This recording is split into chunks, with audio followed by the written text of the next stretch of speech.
Again and again, they have said to the Chinese government, we do not support the self-immolations. Yep. But that does not make any difference to the government of China. The government of China does not deal in truth. It does not deal in facts. It deals in the lies. And they repeat the lies often enough that they think they're getting away with it. Well, they are not getting away with it, let me tell you that. Today, in Ottawa, Khumgat Tsering, one of your leaders, and several other Tibetans are meeting with members of Parliament in Canada, and they are calling for our government to take action, calling for our government to demand an independent inquiry into that to find out why these self-immolations are occurring, and to ask the question, did His Holiness the Dalai Lama bring this about? Did His Holiness urge people to do this? And of course they will find out that the answer to that is no, obviously no.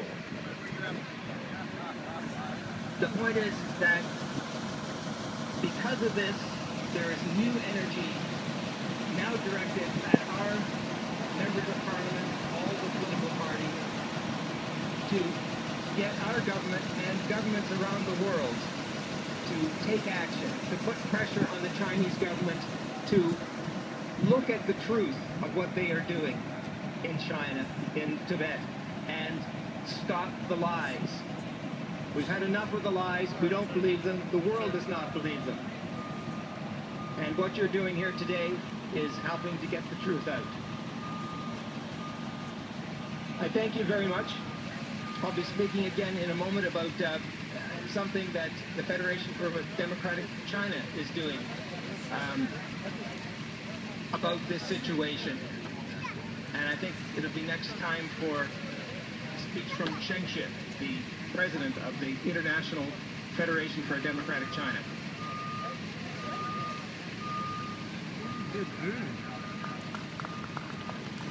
Thank you.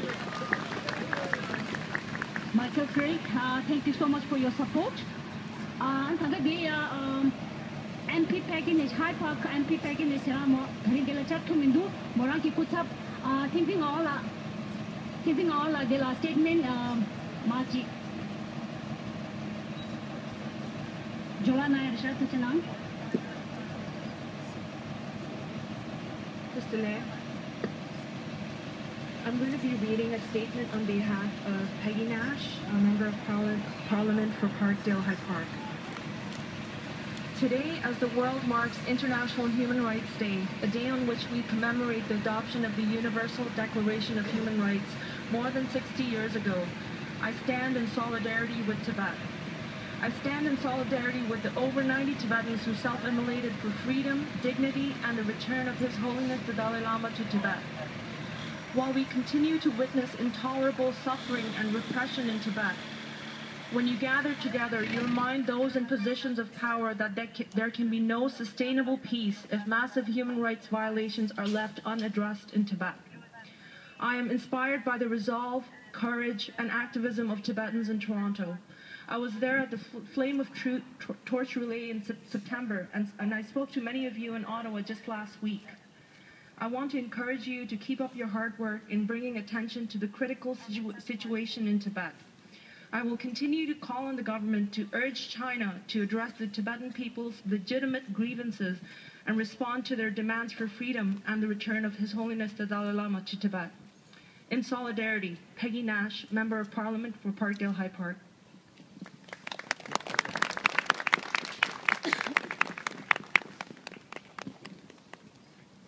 Thinking all out to now, the DJ Sheng Shu Chone to do the David Sungshanangdu.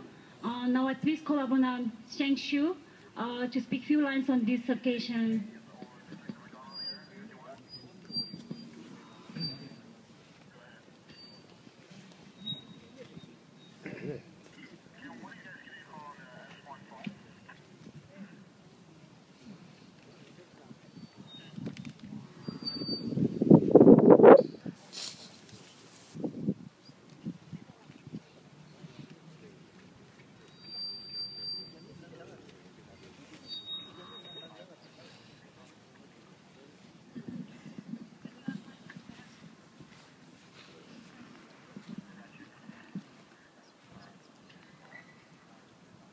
Actually, I don't feel I want to speak today.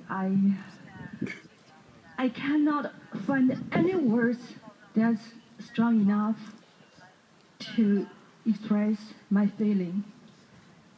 And no words could express the sorrow. I think you'd all have the same feeling.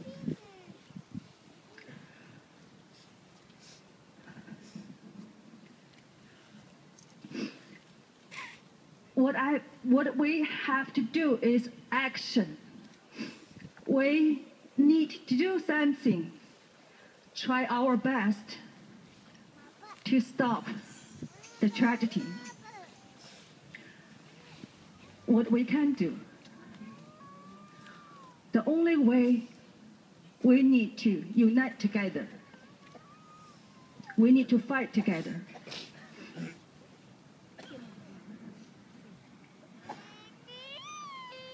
I know there's some criticism for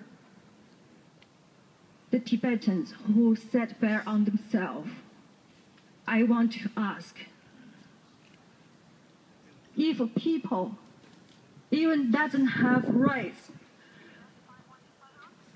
to give their own life for freedom, what is the kind of world we are living in? So we have to shut up. We have to give the world an answer that we fighting for freedom together. We're fighting for our dignity together until every Tibetan enjoy freedom as we do here.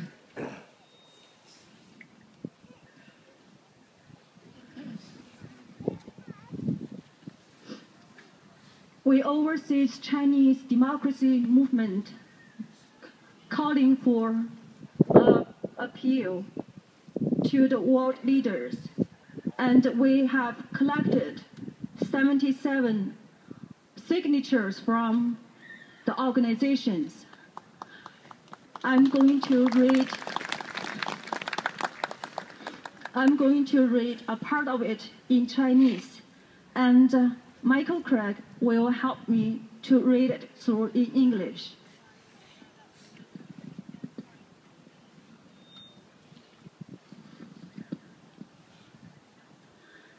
就藏人自焚事件致各国议员、政府首脑、人权组织、各国主要媒体、欧盟和联合国等国际机构的呼吁书。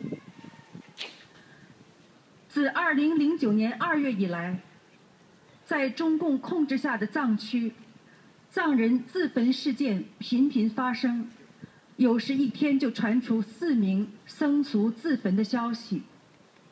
到2012年12月4号，已经有94起被确认的自焚事件，其中75人死亡。此次藏人的自焚事件，从累计的人数上，从持续的时间上，其凄惨和悲怆的程度绝无仅有，令世人惊骇和痛惋。况且事件依然在继续中。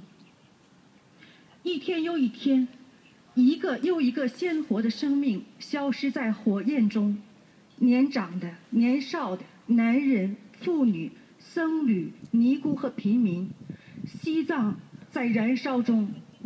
西藏到底发生了什么？如此多的藏人情愿忍受如此巨大的痛苦，以极其惨烈的方式牺牲自己的生命，就像1963年南岳施广德法师在西贡的自焚，1966年中国释良济清法师在千年明刹法门寺的自焚，以及2009年中国暴力拆迁的受难者唐福珍在成都的自焚那样，其背后必然有着更为广泛、沉重和难以承受的社会性苦难。这些自焚的藏人情愿牺牲自己，却丝毫不伤害他人。但国际社会不应因此而无动于衷。每一个生命都无比珍贵，每一个生命的惨烈消失都是灾难，每一个自焚事件的背后都可能揭示着成百上千极其残酷的苦难。面对自然界的天灾，人类尚且能够本着人道主义相助，而藏人自焚事件及其背后藏民的苦难，是更加需要世人关注和救援的非常严重的人道迫害灾难。国际社会绝不能袖手旁观，这不是主权问题，而是像地震、饥荒、战乱一样是人道问题。国际社会必须负起责任，予以解决。Okay, I'm going to ask Michael Craig to help me to read in English. And what's our demand?